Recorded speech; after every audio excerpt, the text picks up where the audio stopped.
नमस्कार, जय महाराष्ट्र मित्रांनो. निर्धार कॉम्पिटेटिव्ह हब या यूट्यूब चॅनलमध्ये मी दिनेश गवई तुम्हा सर्वांचे हार्दिक स्वागत करतो. आपण महाराष्ट्राची रेल्वे ग्रुप डी एक्सप्रेस ही सिरीज चालू केलेली आहे आणि या सिरीजमध्ये काल आपण बघितलं की अंकगणिताचा लसावी आणि मसावी हा टॉपिक्स आणि त्याचे काही बेसिक कन्सेप्ट, बेसिक कसं लसावी आणि मसावी कसं काढायचं, त्याचबरोबर आपण त्यामध्ये बघितलं होतं की विभाज्यतेच्या कसोट्या. आज आपण बघणार आहोत आपण दशांश अपूर्णांकाचा लसावी कसा काढायचा, त्याचबरोबर घातांकित संख्यांचा लसावी आणि मसावी कसा काढायचा आणि रेल्वे ग्रुप डीला जे मागील वर्षामध्ये प्रश्न लसावी आणि मसावीचे आले होते त्यामधील बरेचसे प्रश्न आजच्या लेक्चरमध्ये आपण बघणार आहोत. तर आज आपण बघू पहिले दशांश अपूर्णांकाचा लसावी आणि मसावी काढणे. तर एकदम सोपी आहे. दशांश अपूर्णांकाचा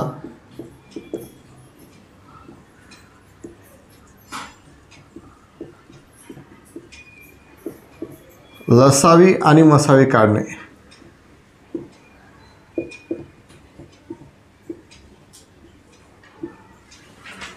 व मसावी काढणे.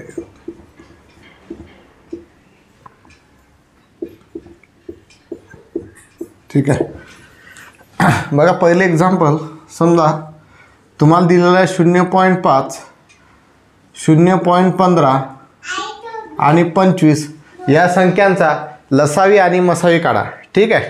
0.5, 0.15 आणि 25 या संख्यांचा लसावी आणि मसावी काढा. रेग्युलर आपण जी पद्धत पाहिली त्या पद्धतीनुसारच लसावी आणि मसावी काढायचा आहे. पण लक्षात घ्या, इथं बघा 0.5 मध्ये एका स्थळांतर दशांश चिन्ह आहे, इथं 2 स्थळांतर दशांश चिन्ह आहे आणि इथं दशांश चिन्ह नाहीच आहे. मग इथं बघायचं काढताना एक गोष्ट लक्षात ठेवायची की जो दशांश चिन्ह आहे कोणत्या ठिकाणी जास्त स्थळांतर आहे. इथं बघा 1 स्थळांतर आहे, इथं 2 स्थळांतर आहे. मग इथं 2 स्थळांतर दशांश चिन्ह आहे म्हणून काय करू, आपल्याला वरती माहीत आहे 2 स्थळांतर दशांश चिन्ह आहे म्हणून एकावरती 2 शून्यानं या तिन्ही संख्यांना गुणून घेऊ. 100ने जर 0.5 ला गुणलं तर 0.5 गुणेला 100 जर केले तर हे होतील 500 आणि दशांश चिन्ह एका स्थळांतर आहे म्हणून इथे एका स्थळांतर म्हणजेच 50.0 म्हणजे ही संख्या होईल 50. इथं 0.15 आहे, गुणेला 100 केले. ठीक आहे. तर काय 15 वरती 2 शून्य, इथे दशांश चिन्ह 2 स्थळांतर आहे म्हणून इथं दशांश चिन्ह 2 स्थळांतर म्हणजे हे येतील 15 आणि इथं 25 आहेत. तर 25 गुणेला जर 100 केलं तर हे होतील 2500. इथं काही पॉईंट वगैरे काही नाही म्हणजे आपल्याला ह्या संख्या भेटतील. आता आपण हे का केलं बघा, इथं 0.5 होता, इथं होता 0.15 आणि इथं होते 25, बरोबर आहे. आता हा पॉईंट आपल्याला काढून टाकायचा होता कारण आपल्याला पहिलं लसावी आणि मसावीमध्ये पॉईंट घेता नाही येणार, त्यामुळे हा पॉईंट काढून टाकायचा होता. म्हणून मी काय केलं, इथं एका स्थळांतर होता, इथं 2 स्थळांतर दशांश चिन्ह होतं, इथं नव्हतंच. मग इथं जिथं जास्त स्थळांतर आहे, इथं 2 स्थळांतर आहे, इथं 1, इथं 2 स्थळांतर आहे म्हणजे 2 स्थळं या सगळ्या याच्यामध्ये जास्त आहेत म्हणून एकावरती 2 शून्यानं या सर्व संख्यांना गुणून घेतलं. समजा इथं 3 स्थळांतर दशांश चिन्ह असतं म्हणजे इथं 2, इथं 1, तर एकावरती 3 शून्याने सगळ्या याला गुणून घेतलं असतं. समजलं हे. आता आपल्याला संख्या भेटल्या 50, 15 आणि 2500. याचा लसावी आणि मसावी काढायचा. 50, 15 आणि 2500 याचं जर पाहिलं तर या सर्व संख्यांना 5ने भाग जाईल. 5 10 50, 5 त्रिक 15, 5 5 25, हे झाले 500. पुढे 10 आणि 500ला 10ने भागलं तर 10 1 10, 3ला भाग जात नाही, 3 जसा तसा, 10 5 50, हे आले 50. ठीक आहे. पुढे 3 आणि 50ला कोणत्या एका संख्येने भाग जाणार नाही म्हणून इथं 3 लिहिला. 1 3ने 3ला भागलं, एकाचा भाग गेला, 3ने 50ला भाग जात नाही, 50 जसेच्या तसे. पुढे खाली 50 लिहू, मग 1 1 50ने 50ला भागलं, 1चा भाग गेला. म्हणजे बघा या 5ने या तिन्ही संख्येला भाग गेला, या 10ने गेला का नाही, 10ने फक्त याला आणि याला गेला म्हणजे यांचा मसावी किती आला रे, 5 आला. यांचा मसावी किती आला, 5. ठीक आहे. पण लक्षात घ्या इथं आपण 100ने प्रत्येकाला गुणलं होतं म्हणून या 5ला आपण आता 100ने भागून घेऊ. ही शेवटची स्टेप विसरायची नाही आहे कारण आपण दशांश अपूर्णांकाचा लसावी आणि मसावी काढून राहिलो. तर 500 100 आले तर याला अपूर्णांकामध्ये दशांश अपूर्णांकामध्ये कन्वर्ट करताना इथं बघा एकावरती 2 शून्य आहेत म्हणजे याचं उत्तर काय येईल, 0.05. कारण दशांश चिन्ह इथं एकावरती 2 स्थळांतर आहे म्हणजे दशांश चिन्ह आपल्याला 2 स्थळांतर द्यावं लागतील. उजवीकडून डावीकडे पहिलं स्थळ, दुसरं स्थळ, दुसरं स्थळांतर दशांश चिन्ह नंतर 0 म्हणजे उत्तर काय आलं 0.05. आता लसावी काढू तर लसावी बरोबर सरळ सरळ गुणाकार सगळ्यांचा 5 गुणिले 10 किती झाले 50. 50 गुणिला 3 किती झाले 150 आणि 150 गुणिला 50 किती झाले 15 5 75 आणि ते 2 0 आहे ना 7,500 झाले बरोबर आहे ना.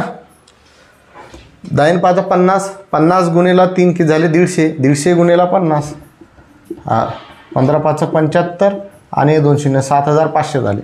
आता याला बघा 100ने परत भागावं लागेल तर हा 2 0 हा 2 0 कटला म्हणजे लसावी किती आला याचा 75 आला. ठीक आहे समजून आलं. तर मसावी आला 0.05 आणि लसावी आला 75. लसावी आणि मसावी काढताना लक्षात ठेवा की पॉईंट आपल्याला काढून टाकावा लागतो. मग जिथं पॉईंट जास्त घरानंतर असेल तेवढ्या घरं म्हणजेच तेवढे शून्य एकावरती देऊन पूर्ण संख्यांना त्या गुणून घ्यायचं त्यांचा लसावी आणि मसावी काढायचा. मग मसावी काढल्यानंतर जो पण मसावी येईल तिथं ज्या संख्येने गुणलं होतं त्या संख्येने भागून टाकायचं. सेम लसावी काढल्यानंतर जो पण लसावी येईल इथं ज्या संख्येने गुणलं होतं त्या संख्येने भागून टाकायचं म्हणजे ते फायनल उत्तर भेटेल. म्हणजे या संख्यांचा मसावी आपल्याला भेटला 0.05 आणि या संख्याचा लसावी भेटला 75. समजलं काय अडचण आहे याच्यामध्ये. ठीक आहे पुढचं उदाहरण आपण बघणार आहोत. बघा पुढचं उदाहरण आपल्यासमोर आहे. दशांश पूर्णांकाचा लसाव्याची मसावी काढण्यामधलं एक आहे 0.4 दुसरी संख्या आहे 0.16 तिसरी आहे 0.064. तर दशांश पूर्णांकाचा लसावी आणि मसावी काढताना लक्षात घ्यायचं आहे इथं दशांश चिन्ह एका स्थळांतर आहे इथं 2 स्थळांतर आहे इथं 3 स्थळांतर आहे. मग जास्त कुठं आहे इथं 1 इथं 2 इथं 3 स्थळांतर म्हणजे इथं 3 स्थळांतर आहे म्हणजे इथं जास्त आहे. मग जे जास्त असतील तेवढ्यावरती तेवढे शून्य द्यायचे. मग एकावरती इथं 3 स्थळांतर आहे म्हणजे 3 शून्य दिले तर 1000ने या पूर्ण संख्येला आपल्याला गुणावं लागेल. तर 0.4 गुणेला जर 1000 केलं तर किती होतील रे 4000 आहे ना. दशांश चिन्ह एका स्थळांतर आहे म्हणजे हे होतील 400. परत 0.16 गुणेला जर 1000 केलं तर 16वरती 3 शून्य दिले आहे ना. इथं दशांश चिन्ह 2 स्थळांतर होतं म्हणून इथं 2 स्थळांतर 160 आले. पुढे 0.064 गुणेला 1000 केलं तर 64वरती 3 शून्य परत दशांश चिन्ह 3 स्थळांतर आहे म्हणजे इथं 64.00 म्हणजे येईल 64. ठीक आहे. आता 400 160 आणि 64चा काय करावं लागेल आपल्याला लसावी आणि मसावी काढावं लागेल. तर 400 160 त्याच्यानंतर 64. ठीक आहे. तर याला आपल्याला सरळ सरळ लक्षात येते की 8ने भाग जातो 8 पंचे 40 8 0 0 8 2 16 20 8 8 64. ठीक आहे. आता 20 50 आणि 8ला 2ने भाग जातो 25 10 आणि 4. ठीक आहे. पुढे बघा 10 आणि 4ला 2ने भाग जाईल किंवा 25 आणि 10ला 5ने भाग जाईल म्हणून 5 लिहिला 5 5 25 5 2 10 4 जसेच्या तसे. पुढे 2ने भाग जाईल 5 जसा तसा बे 1 बे बे 2 4. पुढे सॉल्व करायचं म्हटलं तर बघा हा 5 1 1 2 आणि शेवटी हा 2 1 1 1. ठीक आहे. आता याचा मसावी बरोबर तर मसावी बरोबर काय होईल रे मसावी बरोबर या 8ने या तिन्ही संख्येला भाग गेला या 2ने सुद्धा या तिन्ही संख्येला भाग गेला म्हणजे 8 गुणेला 2 16 झाला तुमचा मसावी. आणि याला 1000ने गुणलं होतं म्हणून 1000ने भागून द्यायचं बरोबर आहे.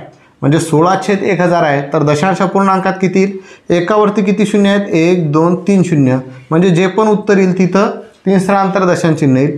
म्हणजे हे 16 जसे तसे लिहून टाकले. हे पहिलं स्थळ दुसरं स्थळ तिसरं स्थळ नाही म्हणून शून्य दिला 3 स्थळांतर दशांश चिन्ह आलं आणि त्याच्या पुढे शून्य दिलं म्हणजे उत्तर आलं 0.016 हा झाला त्याचा मसावी. आणि लसावी बरोबर काय लसावी करून घ्या 8 2 16 16 पंचे 80 80 गुणेला 2 160 8 2 16 16 पंचे 80 झाले 80 गुणेला 2 160 परत 16 गुणेला 5 80 म्हणजे 800 झाले 800 गुणेला 2 1600 झाले. ठीक आहे. भागेला 1000 आहे ना. हा शून्य या शून्यसोबत कटला हा शून्य या शून्यसोबत कटला 16/10 आले. एकावरती 1 शून्य आहे म्हणजे जे पण उत्तर येईल 16 उत्तर आहे त्याच्यामध्ये एका स्थळांतर दशांश चिन्ह येईल म्हणजे उत्तर आलं 1.6. ठीक आहे. म्हणजे 0.4 0.16 आणि 0.064 याचा मसावी भेटला 0.016 आणि लसावी भेटला 1.6.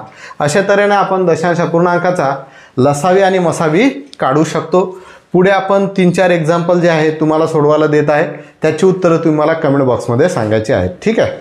बघा तिसरं एक्झाम्पल तुम्ही सॉल्व करायचं 0.12 16 आणि 0.28 याचा लसावी असेल मसावी किती. चौथं एक्झाम्पल तुम्ही सॉल्व करा 0.2 0.04 आणि 0.08 याचा लसावी आणि मसावी किती? पाचवं एक्झाम्पल तुम्ही सॉल्व करायचं. 0.15, 0.25 आणि 0.035 याचा लसावी आणि मसावी किती हे तुम्ही सॉल्व करायचं आहे आणि त्याचं उत्तर तुम्हाला कमेंट बॉक्समध्ये द्यायचं आहे. पुढे आपण बघणार आहोत घातांकित संख्यांचा लसावी आणि मसावी काढणे. बघा बोर्डवरती एक्झाम्पल आहे. आपल्याला बघायचं आता घातांकित संख्याचा लसावी आणि मसावी काढणे खूप सोपं आहे. याला काही कॅल्क्युलेशन करण्याची गरज नसते. तर बघा पहिले दिलेला आहे a चा वर्ग b चा घन आणि c. दुसरं दिलेलं आहे a चा घन b चा घात 4 आणि c चा वर्ग. आणि पुढे दिलेला आहे a b चा वर्ग आणि c चा घात 6. तर मसावी काढताना लक्षात घ्या प्रत्येक ठिकाणी बघा काय काय सारखं आहे. इकडे आहे, इकडे आहे, इकडे आहे. इकडे बघा बी आहे, इथं बी आहे, इथं बी आहे. इकडे सी आहे, इकडे सी आहे, इकडे सी आहे. म्हणजे जे अल्फाबेट्स आहेत ते सगळीकडे सारखे आहेत. मग घातांक बघा कुठं कुठं सारखं आहे. इथं ए चा वर्ग आहे, इथं ए चा घात 3 आहे आणि इथं फक्त ए आहे. तर लक्षात घ्या सगळ्या गोष्टी जर सारख्या असतील तर ज्याचा घात कमी असेल तो लिहायचा. इथं घात 2 आहे, इथं 3 आहे, याचा काही नाही म्हणजे 1 आहे, म्हणजे हा फक्त ए लिहिणार. ठीक आहे. इथं बघा बीचा घात 3 आहे, इथं बीचा घात 4 आहे, इथं बीचा वर्ग आहे. मग कमी कोणता आहे? बीचा वर्ग हा लिहिणार. ठीक आहे. कारण या सगळ्यांमध्ये आपला बीचा वर्ग कॉमन निघेल. इथं बघा सी आहे, इथं सीचा घात 2 आहे आणि सीचा घात 6 आहे, म्हणजे आपल्याला सी लिहायला लागेल. म्हणजे या 6 मसावी किती भेटला? ए बी वर्ग सी. या सर्वांचा मसावी किती भेटला? ए बी वर्ग सी. लक्षात आलं काय कसं काढलं? तर मसावी काढताना बघायचं की जे पण दिलेले आहेत ते सगळ्या ठिकाणी सारखे कोणकोणते आहेत. सारखे पाहिल्यानंतर ज्याचा घात कमी असेल तो लिहायचा. इथं वर्ग होता, घन होता आणि इथं फक्त ए होता, म्हणजे या सगळ्यांमध्ये ए कॉमन निघतो म्हणून ए लिहिला. इथं बीचा घात 3 होता, इथं बीचा घात 4 होता, इथं बीचा वर्ग होता, म्हणजे घात 2 हा सगळ्यांपेक्षा कमी आहे, म्हणजेच बीचा वर्ग प्रत्येकामधून कॉमन निघेल, म्हणजे हा झाला बी वर्ग. आणि इथं सी आहे, बरोबर आहे, सी आहे, म्हणजे इथं सी आहे, सीचा वर्ग आहे आणि इथं सीचा घात 6 आहे. ठीक आहे. म्हणजे याच्यामधला घात कमी कोणता आहे? सी, म्हणून हा सी इथं लिहिला. आणि लसावी काढताना लक्षात घ्या लसावी काढताना उलट करायचं. कॉमन तर बघायचेच आहेत. ठीक आहे. पण ज्याचा घात मोठा असेल तो पहिले लिहायचा आहे. आता इथं बघा ए चा वर्ग, ए चा घन आणि ए आहे. तर मग वर्ग घन आणि ए याच्यामध्ये मोठा काय आहे? ए चा घन हा लिहिला. इथं बीचा घन, बीचा घात 4 आणि बीचा वर्ग आहे, तर मोठं कोणता आहे? बीचा घात 4 हे लिहिलं. इथं सी आहे, सीचा वर्ग आहे, सीचा घात 6 आहे, तर हा सीचा घात 6 हे लिहिलं. उरलं का काही उरलं नाही, म्हणजे सगळे झालं, म्हणजे हा लसावी त्याचा झालेला आहे. ठीक आहे. समजून आलं. समजा दुसरं एक्झाम्पल आपलं असं आहे. आपण घेतलं ए चा वर्ग, बीचा घात, बीचा घन आणि सी. दुसरं घेतलं ए चा घात 4, बी, त्याच्यानंतर सीचा घात 4 आणि डी. आणि पुढे आपण फक्त 2च घेतल्या समजा. तर याचा मसावी काढायचा आहे. सारखं सारखं बघा इथं ए आहे, इथं ए आहे म्हणजे ए येईल. इथं बी आहे, इथं बी आहे म्हणजे बी येईल. इथं सी आहे, इथं सी आहे म्हणजे सी येईल. डी इकडे आहे पण इकडे नाही म्हणजे डी येणार नाही. मग घात ज्याचा कमी असेल तो घ्यायचा. इथं वर्ग आहे, इथं 4 आहे म्हणजे एचा वर्ग येईल. इथं बीचा घन आहे, इथं फक्त 1 आहे म्हणजेच बी येईल. इथं सी आहे आणि इथे सीचा घात 4 आहे म्हणजे फक्त सी येईल, म्हणजे हा झाला त्याचा मसावी. आणि लसाईमध्ये जे कॉमन आहे ते तर घ्यायचंच आहे ना, पण ज्याचा घात मोठा ते घ्यायचा आहे. इथं वर्ग आहे, इथं एचा घात 4 आहे, तर एचा घात 4 घ्यायचं. इथं बीचा घन आहे, इथं बी आहे म्हणजे बीचा घन घ्यायचं. इथं सी आहे, सीचा घात 4 आहे म्हणून सीचा घात 4 घ्यायचं. आता ए बी सी झाले, ए बी सी झाले, उरला काय? डी. डी सुद्धा याच्यामध्ये घेऊन टाकायचा.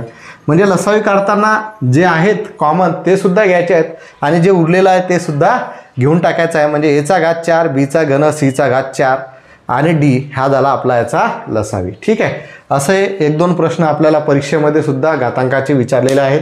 दशांश पूर्णांकाचा लसावी आणि मसावी आतापर्यंत तर आपल्या रेल्वेच्या कुठल्याही पेपरमध्ये विचारलेला नाही आहे, तर यावर्षी विचारण्याची शक्यता आहे. त्यामुळे त्याची प्रॅक्टिस करा. सोपं आहे, सांगितलं मी तुम्हाला. ठीक आहे. बघा लसावी आणि मसावी हा प्रॅक्टिसवरचा टॉपिक आहे आणि तुम्हाला जर गणित चांगलं करायचं असेल तर त्याच्यासाठी एकच पर्याय आहे आणि एकच ट्रिक्स आहे, प्रॅक्टिस, प्रॅक्टिस आणि प्रॅक्टिस. ठीक आहे. लक्षात घ्या. एक उदाहरण आपण आपल्या रेल्वेमध्ये विचारलं होतं, ते प्रश्न आपण तो बघूया. बघा हा प्रश्न NTPC CBT 2 9/6/2022ला विचारला होता. एचा वर्ग बीचा घात 4 सीचा घात 6 बीचा घन सीचा घात 8 एचा घात 4 आणि एचा घात 8 बीचा घात 6 आणि सीचा वर्गचा मसावी किती हा प्रश्न बघा. तोंडी उत्तर निघते याचं.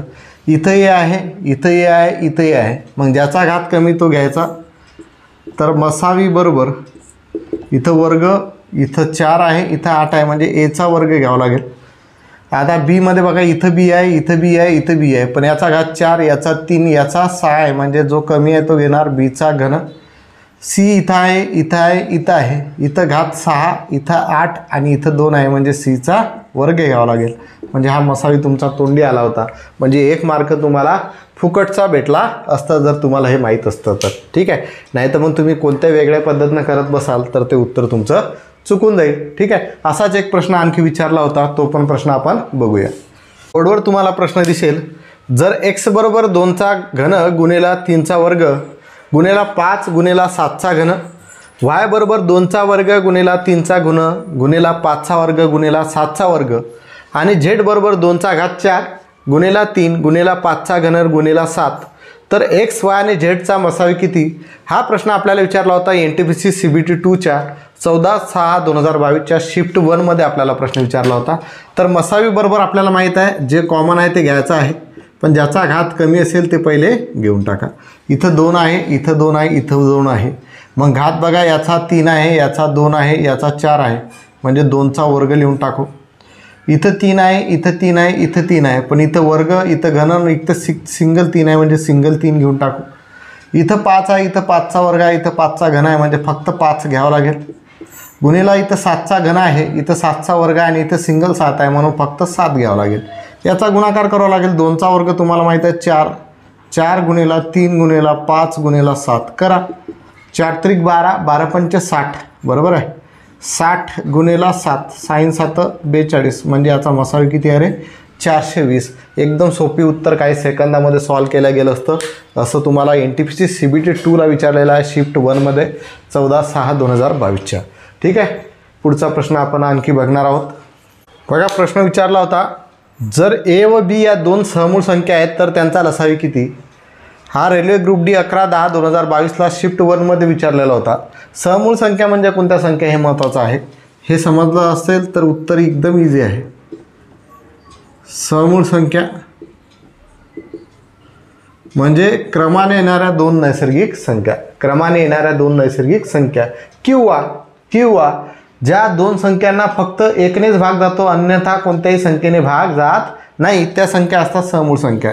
समजा आपण 4 आणि 9 म्हटलं, 4 आणि 9ला बघा, 4ला 1ने भाग जातो, 9ला 1ने भाग जातो, अन्यथा या दोन्ही संख्येला कोणत्याही एका संख्येने भाग जात नाही, म्हणजे 4 आणि 9 काय आहेत, सहमूळ संख्या आहेत. बरोबर आहे. समजा 2 आणि 3 म्हटलं, ठीक आहे, 2 आणि 3ला फक्त 2ने भाग जातो, 2 आणि 3ला फक्त 1ने भाग जातो, दुसऱ्या कोणत्याही संख्येने भाग जात नाही, म्हणून त्याला सहमूळ संख्या म्हणतात. समजा आपण म्हटलं 10 आणि 13, 10 आणि 13ला फक्त 1ने भाग जातो, दुसऱ्या कोणत्याही संख्येने भाग जात नाही, म्हणजे त्या काय आहेत, सहमूळ संख्या आहेत. म्हणजे अशा संख्यांचा लसावी काय असतो रे, अशा संख्यांचा लसावी असतो त्या संख्यांचा गुणाकार. अशा संख्यांचा लसावी काय असतो, त्या संख्यांचा गुणाकार. ज्या पण संख्या दिलेल्या असतील त्या संख्यांचा गुणाकार. तर त्यांनी काय म्हटलं की जर ए व बी या 2 सहमूळ संख्या आहेत तर त्यांचा लसावी किती. तर सहमूळ संख्या म्हणजे आपल्याला माहीत आहे 2 संख्या ज्यांना फक्त 1ने भाग जातो, 1ने भाग जातो. आता आपल्याला त्यांचा काय बघायचा आहे, लसावी. तर त्यांचा लसावी बरोबर सरळ सरळ लिहून घ्या किंवा डायरेक्ट पाठ करून टाका. सहमूळ संख्यांचा लसावी हा त्यांच्या गुणाकारा इतका असतो. मग त्यांनी ए आणि बी या 2 संख्या दिल्या, म्हणजे यांचा गुणाकार म्हणजेच ए गुणिला बी, म्हणजेच ए बी उत्तर येईल आपल्याला. किंवा ऑप्शनमध्ये ए गुणिला बी असेल ते उत्तर येईल, किंवा ए बी, कारण ए बी म्हणजेच ए गुणिला बी आहे, म्हणजेच त्या समूळ संख्यांचा लसावी काय येईल, ए गुणिला बी. हा एकदम फुकटचा प्रश्न तुम्हाला रेल्वे ग्रुप डी 11/10/2022ला शिफ्ट 1मध्ये विचारलेला होता. ठीक आहे. म्हणजे काही कन्सेप्च्युअल प्रश्न असतात, त्यासाठी कन्सेप्ट क्लिअर करणं गरजेच्या असतात. अशाच टाईपचा एक थोडासा घुमवून प्रश्न विचारला होता, तो सुद्धा आपण बघून घेऊया. पुढचा प्रश्न बघा, परीक्षेला आपल्याला विचारला होता. 3 संख्या एकमेकांच्या समूळ संख्या आहेत. पहिल्या 2 आणि शेवटच्या 2 संख्यांचा गुणाकार अनुक्रमे 432 आणि 945 आहे, तर त्या संख्यांचा लसावी किती? आता बघा कसं सोडवायचं, हा ट्रिकी प्रश्न होता, भरपूर मुलांना यामध्ये वेळ लागला असेल. तर बघा 432 आणि 945 याचा पहिले लसावी काढू आपण. लसावी काढताना त्याचे अवयव समजतील आपल्याला. तर बघा 432 आणि 945, 4 आणि 3 7 आणि 2 9, 9 4 13, 13 आणि 5 18, म्हणजे याला 9ने भाग जातो. तर 9 चौक किती झाले 36, म्हणजे किती राहिले 7, 9 8 72. ठीक आहे. 9 1 9, 9 0 0, 9 5 45, हा 48 आणि 105चा भाग गेला. पुढे बघा याला 3ने भाग जातो. 3 1 3, 3 6 18, 3 3 9, 3 5 15. आता इथपर्यंत सोडवा. बघा या 432 आणि 945ला 9ने भाग गेला आणि 3ने भाग गेला, म्हणजे 9 27. याचा मसावी किती आला रे? याचा मसावी किती आला? 27. म्हणजे या हे जे 3 समूळ संख्या म्हटल्या याच्यामधली एक संख्या किती आहे रे? 27 आहे. 9 27. आता बघा 16 आणि 35 या 2 संख्या आहेत, ह्या सुद्धा काय आहेत? समूळ संख्या आहेत. कारण 16 आणि 35ला कोणत्याही एका संख्येने भाग जात नाही. म्हणजेच त्या 3 संख्या कोणत्या झाल्या? एक झाली 27, दुसरी झाली 16 आणि तिसरी झाली 35. पण त्यांनी आपल्याला त्या 3 संख्या शोधायला लावल्या, तर त्या संख्यांचा लसावी काढायला सांगितला. तर 27 16 आणि 35 सरळ सरळ समजू येते की समूळ संख्यांचा लसावी काय असतो? त्यांचा गुणाकार असतो. करून घेऊ आपण इकडे. 27 16 आणि 35 या तिन्ही समूळ संख्या आहेत, तर डायरेक्ट गुणाकार केला तरी उत्तर भेटेल. पण आपण असं बघू, 27 16 आणि 35 कोणत्याही एका संख्येने भाग जाणार नाही. मग याला जर भागलं 9ने भागलं, 9 27, 16 जसे तसे, 35 जसेच्या तसे. पुढे इथं 16ला 16ने भागलं, 3 जसं तसा, 16 1 16, 35 जसेच्या तसे. 35ला 35ने भागलं, 3 जसं तसा, 1 1. पुढे 3ने भागलं. ठीक आहे. किंवा तुम्ही डायरेक्ट 27 गुणेला 16 गुणेला 35 केलं तरी चालते. तसंच करायला पाहिजे होतं, याची काही गरज नव्हती. ठीक आहे. आपण बघितलं. करून घ्या गुणाकार. ठीक आहे. 35 गुणेला 3 किती झाले रे? 105 आहे ना, गुणेला 16 गुणेला 9. करून घ्या गुणाकार. 16 पंचे 80 0 8 आले, 16 1 16, ते 1680 गुणेला 9, म्हणजे 9 0 0, 9 8 72, 2 हातचे आले 7, 9 6 54, 54 अधिक 7 किती झाले? 61, 61 1 हातचे आले 6, 9 1 9, 9 6 15, म्हणजे त्या संख्यांचा गुणाकार किती येईल? त्या संख्यांचा लसावी किती येईल? 15 120. किंवा समूळ संख्या आहे म्हणून आपल्याला माहीत आहे की समूळ संख्यांचा गुणाकार, समूळ संख्यांचा लसावी हा त्या संख्यांचा काय असतो? गुणाकार असतो. म्हणजे त्यांचा लसावी किती आला? 15120. ठीक आहे. हे काही प्रश्न आपले रेल्वे ग्रुप डी NTPCला विचारलेले होते. आता बघा आणखी काही टाईप्स आपले यामधले बाकी आहेत. थोडंसं मोठं चॅप्टर आहे, तर एकाच व्हिडिओमध्ये क्लिअर होणार नाहीत. तर आजच्या व्हिडिओमध्ये इथंच थांबूया. पुढे आपण सर्व रेल्वे ग्रुप डीला आलेले, NTPCला आलेले, RPF SIला आलेले, RRB LP आणि टेक्निशियनला आलेले प्रश्न पुढच्या आपण लेक्चरला बघू. आजच्या व्हिडिओमध्ये इथंच थांबूया. धन्यवाद. जय महाराष्ट्र.